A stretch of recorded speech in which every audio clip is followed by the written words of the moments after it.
So last week I posted a video about what we might expect from the iPad Pro 2021, which is due to be launched quite soon. One of the most burning questions is, will we finally get Final Cut Pro on the iPad Pro this year?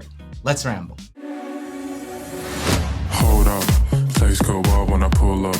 They all on me like a one thing. Hey, what's up guys? It's great to see you all again, and if you're new here, I'm Patrick and this is why I ramble about tech and other stuff. So, are we getting Final Cut Pro and Xcode and Logic and all the other Pro applications on this year's iPad?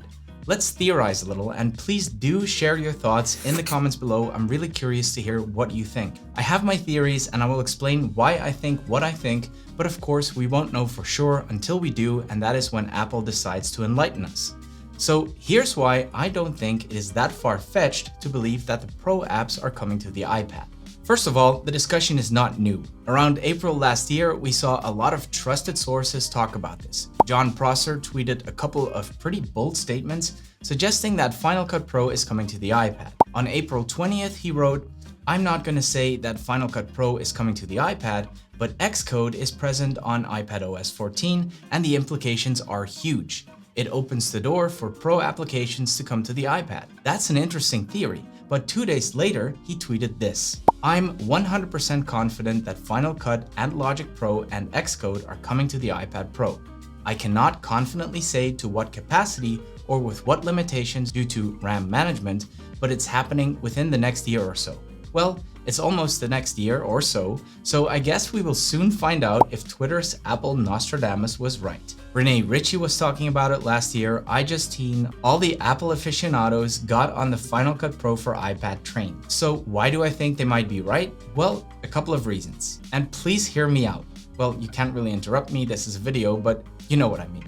So, in the past, Apple has denied that there will be any kind of amalgamation of their devices and between operating systems. In fact, in 2018, Craig Federighi answered this question with a categorical no. Well, in the words of Ron Burgundy, I don't believe you.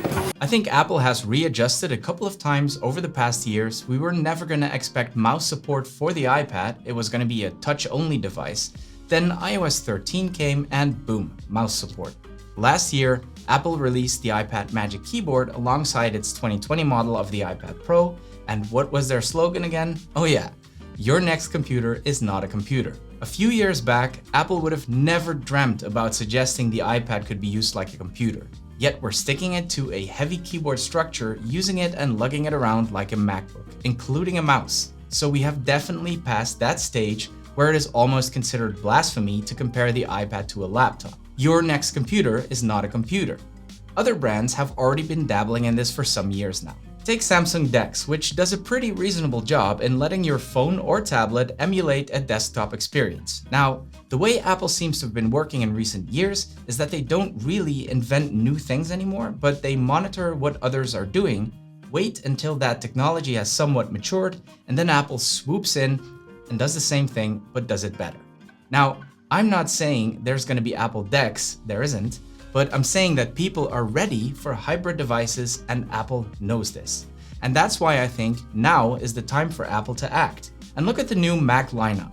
Apple introduced the M1 chip, which is relatively similar to the chips we find in the iPad Pros, especially the A14X or Z chip that we expect to see in the new 2021 iPad Pros, which is basically the A14 chip we see in the current iPhones, but with extra performance and graphics cores. But even the current iPad Pros are extremely capable devices, and we know that the iPad, in theory, is capable of most things the Mac is capable of doing. I mean, let's stick with video editing as an example and look at Lumafusion.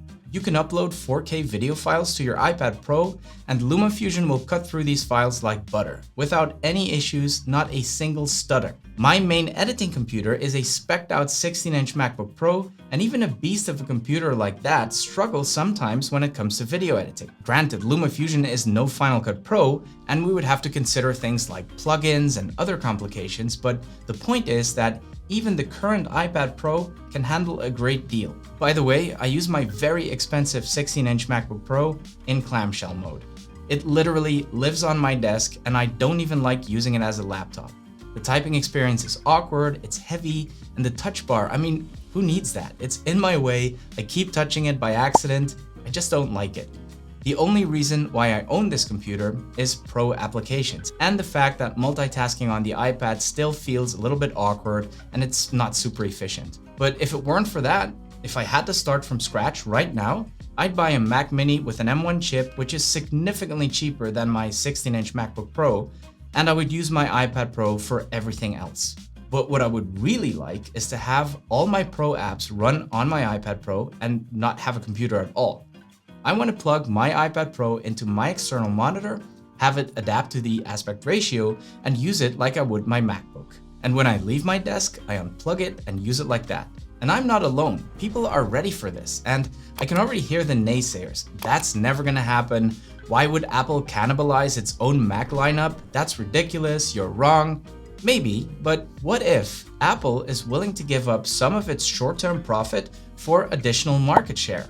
What if Apple is working towards amalgamating its entire computing lineup into one hybrid device in the near future? Sure, if the iPad would be able to do all the things we just talked about, a lot of people would stop buying Macs, but I genuinely think that far more people would now consider getting an iPad over computers, but also over other brands if it could be used as a computer.